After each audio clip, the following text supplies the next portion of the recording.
పరవస్తువు ఏదో ఉన్నది. ఆ పరవస్తువుని నేను దైవమని అనుకుంటున్నాను. ఎక్కడో ధ్వజస్తంభం చివర ఉన్నటువంటి గంటల మోత ధ్యానముద్రాంకితమైనటువంటి నా మనస్సు మీద ప్రతిధ్వనిస్తూ ఉన్నప్పుడు, లేదా నా మనస్సు దానిని రిసీవ్ చేసుకుంటున్నప్పుడు అది ఒక ఆనందం. ఈవేళ అలా చేస్తున్నామా? దేవాలయానికి వెళ్తున్నాం, గిరగిరా గబగబా ప్రదక్షిణ చేస్తున్నాం, కొబ్బరికాయ లోపలిస్తున్నాం, చెంపలు వాయించుకుంటున్నాం, అంతా యాంత్రికంగా చేస్తున్నాం. కాస్త నిదానించి చేయాలి.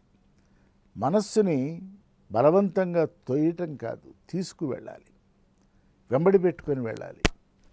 ఈ వెంబడి పెట్టుకొని వెళ్ళవలసినటువంటి ఒక స్థితిని మనం కల్పించుకోవాలి. ఈ పరమ పవిత్రమైనటువంటి కార్యకలాపంలో ఆహారము, విహారము, ఇక మూడవది వ్యవహారం. సాధకుడికి రెండు నిష్టలు కావాలి. ఒకటి బ్రహ్మనిష్ట, రెండవది వ్యవహార నిష్ట. ఉద్యోగం కానీ, వ్యాపారం కానీ, కుటుంబ నిర్వహణ కానీ, జీవితాన్ని నిర్వహించేటువంటి ప్రజ్ఞ కానీ, ఇవన్నీ కూడా ఎలా ఉండాలి అని అంటే నిష్టగా చేయాలి. వ్యవహార నిష్ట అన్నారు. ఏ పని చేసినా మెటిక్యులస్గా చేయాలి. పంక్చువాలిటీ, సమయపాలనం చేయాలి. ఏ పని ఎంతవరకు చేయాలో అంతవరకు చేయాలి, చేయగలిగినంతే చేయాలి. ఇవన్నీ ఉన్నాయి.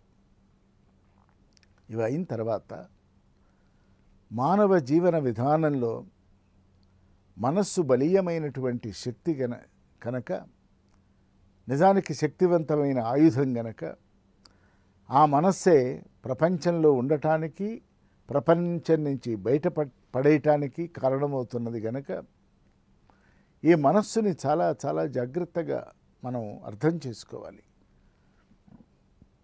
మన యందే పుట్టి మన మీద ఒక అధికారాన్ని, యాజమాన్యాన్ని చేస్తున్నటువంటి ఈ మనస్సుని మనం నెమ్మదిగా బానిసగా మార్చుకోవాలి. మనం చెప్పినట్లు అది వినాలి. ఇది అధ్యాత్మ సాధన. ఈ సాధనా మార్గంలో భక్తిని పూజలు, జపాలు, అజపాలు, తపస్సులు వీటన్నింటినీ దాటించి భగవాన్ శ్రీ రమణ మహర్షి మనల్ని మన మనస్సును హృదయం వైపు తీసుకువెళ్ళే ప్రయత్నం చేయమని చెప్తున్నారు. ఇదంతా మనం ఇప్పటిదాకా మాట్లాడుకున్నదంతా కూడా ఒక పూర్వరంగం. ఎటువంటి మనస్సును తీసుకొని వెళ్ళాలి? సిద్ధపడని మనస్సున, శుద్ధపడని మనస్సునే, సిద్ధపడి శుద్ధపడిన మనస్సునే. లోపలికి వెళ్ళటానికి మనకిష్టం ఉండాలి. లోపలికి వెళ్ళాక ఏమవుతుందో అన్న భయం లేకుండా వెళ్ళాలి. అటువంటి మనస్సుని గనక మనం నిర్మాణం చేసుకోగలిగినట్లయితే దానిని మించిన యోగం మరొకటి లేదు అన్నారు. ఇక్కడ యోగము అనగానే చాలా పెద్ద మాటగా అనిపిస్తుంది. భగవాన్ దాన్ని చాలా సింప్లిఫై చేశారు. ఏం లేదు, యోగం అంటే నీ శుద్ధమైనటువంటి, సిద్ధమైనటువంటి మనస్సుని, అంటే the prepared and pure mind దేనితో కలిసి ఉండాలి అంటే నీదైనటువంటి హృదయంతో కలిసి ఉండాలి. అంతే, దాని పేరే యోగం. యోగం అంటే కూడి ఉండటం, లయం కావటం కాదు, కూడి ఉండటం. హృదయం హృదయంగా ఉంది, మనస్సు మనస్సుగా ఉంది. ముందు అక్కడికి చేరాలి. చేరిన తర్వాత కదా లీనం కావటమో, లయం కావటమో, మనోనాశనం కావటమో, అవన్నీ తర్వాత ఏర్పడేటువంటి ప్రక్రియలు. ఇక్కడ భగవాన్ మనస్సును హృదయంలోకి తీసుకువెళ్ళేటువంటి విషయమే ఎక్కువ మాట్లాడుతున్నారు. దీనికి కారణం ఏమిటంటే మనస్సుకి బయట తిరిగే అలవాటు ఎక్కువ. ప్రతిదానిని తనదిగా భావించేటువంటి ఒక అలవాటు దానికి ఉంది. ప్రపంచంలో జరిగే ప్రతి సంఘటనకి తన ప్రమేయం ఉన్నట్లుగా అది భావిస్తుంది.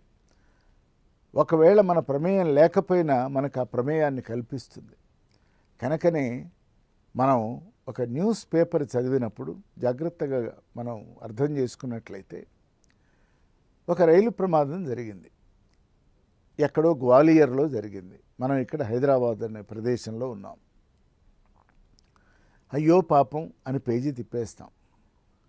అదేంటి, రైలు ప్రమాదం జరిగింది కదా, ఎట్లా జరిగింది, ఎందుకు జరిగింది, చదవయ్యా అంటుంది మనస్సు. అదంతా నేర్చుకోవాలి, తెలుసుకోవాలి అన్నవాడు మొదటి నుంచి చివరి వరకు జరిగి చదివి ఓ ఇట్లా అయిందా అట్లా అయిందా అని అనుకుని ఉంటాడు. మరొకడు ఉంటాడు, వార్త చదువుతాడు కానీ ఇంకో వార్త వైపు వెళ్ళిపోతాడు. మూడోవాడు అసలు ఆ వార్తను పెద్ద పట్టించుకోడు, లేదా గట్టిగా పట్టించుకుంటాడు. పట్టించుకోకపోవటానికి కారణం ఏమిటి అంటే అందులో తనవారు ఎవరు లేరు గనక. తనవారు ఎక్కినటువంటి ట్రైనే గనక ఒక రైలు ప్రమాదానికి గనక గురైనట్లయితే మన వాళ్ళు ఎక్కడన్నా ఉన్నారా, ఏమైపోయినారన్న ఆతృత కొద్దీ వెతికి వెతికి చదువుతాడు. చూసారా, ఇక్కడ కూడా అహంకారమే పనిచేస్తున్నది, మమకారమే పనిచేస్తున్నది తప్ప అహం స్ఫురణ పనిచేయటంలే. వార్త అదే, వాడు తెల్ల కాగితం మీద ప్రింట్ చేశాడు, మనకు పంపించేశాడు, మన వాకిట్లో పడిపోయింది అది. ఎందుకని అంటే ఎక్కడో జరిగిన దానికి మన మనస్సు నిజానికి ప్రమేయం లేదు దానికి, కానీ ప్రమేయం పెట్టుకుంటుంది, ప్రయత్నం చేస్తుంది. అందున మన వాళ్ళంటూ తన వాళ్ళంటూ ఉన్నట్లయితే ఆ ప్రమేయాన్ని బలం చేసుకుంటుంది. ఇక్కడ భగవాన్ అంటున్నారు, రైలు ప్రమాదమా జరిగిపోయింది, అందులో మనవారున్నా ప్రమాదం జరగక ఆగదు, మనవారు లేకపోయినా జరగవలసిందేదో జరిగిపోయింది. ఇక్కడ మనస్సుని కాస్త నిగ్రహించుకోగలిగినట్లయితే ఏమీ అక్కడ గాయపడిన వారంతా మనవారు కాదా? మన అంటే మనకు సంబంధించిన వారినే అనుకుంటున్నారా? ఈ ప్రపంచంలో ఉన్న ప్రతి వ్యక్తి మనవాడు కాకుండా ఎక్కడ పోయినాడు, మనకు ఎట్లా ఉన్నాడు చూసారా? రెండు వైపులా చెప్తున్నారు భగవాన్. అందరినీ నావాళ్ళు అనుకో అంటే సర్వం ఖల్విదం బ్రహ్మ ఆత్మస్వరూపంగా, అది స్పిరిచువల్ యాంగిల్. మామూలు స్థాయిలో మానవీయ కోణంలో కూడా అందరినీ మనవాళ్లే, అంతా మంచివాళ్లే అనుకోవటం ఒక మంచి సద్భావన.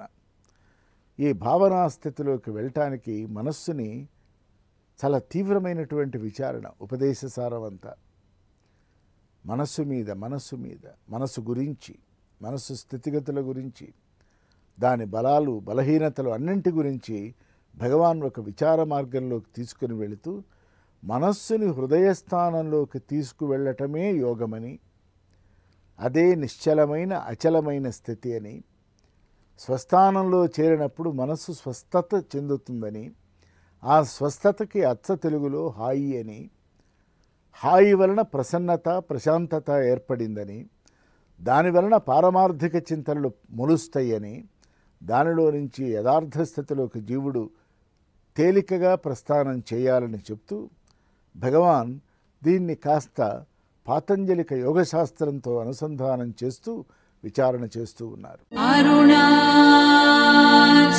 శివా అరుణాచల శివా అరుణాచల శివా అరుణాచల